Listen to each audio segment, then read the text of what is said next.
Hi, my name is Maniv Campbell, and I'm doing my presentation on the first case called a team player.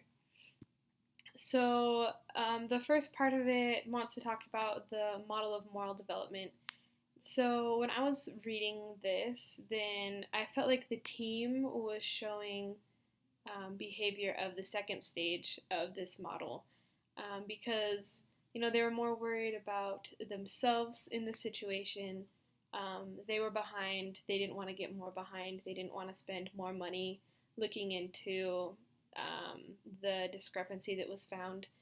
But I felt like Barbara was more in stage three. She was worried about what other people were going to think. She was worried that maybe this discrepancy was hiding some other discrepancies that could have been found in the company, and that this could be a lot bigger than what they originally thought. So then we ask the question, what if this were me in this situation? So how can I best express my point of view effectively if I were Barbara? And I feel like I would want to, like Barbara did, I would want to confront my team and say, hey, this is what I feel is correct for the audit. And I feel like that's more important than the time that we might be spending to fix it. And then I would also want to express my concerns to Jessica, the senior who's in charge of the project, because if it really is a problem, then she should know about it.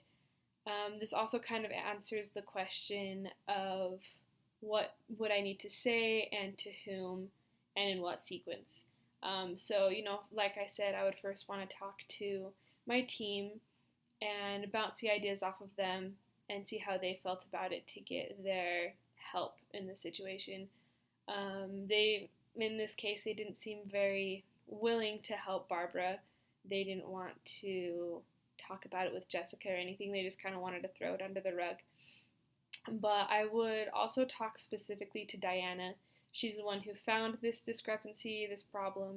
So I would want to gather all the information from her that I could, so that when I did confront Jessica and bring this up to her, that I could have all the information that I needed and be well aware of the situation, so I didn't feel like I was overreacting and she didn't feel like that either. I would also want to explain that, I just want to make sure that this isn't a bigger problem than it is, and that it's my duty as an auditor to do that. So then in this situation, there's going to be reactions from other people. I would expect that as I talked to the senior manager in charge, that she might be worried about the budget, the time that we've already spent, and the time that we would spend looking into this situation. But if she brought up these, then I would, explain to her that that's just how I felt about the situation. I thought we should look more into it, but ultimately, she's the one who should decide. She's the one who's in charge of it, and that whatever she decided, we would go with it, but we wanted to make it known so that it wasn't just swept under the rug. And those are my thoughts on the case.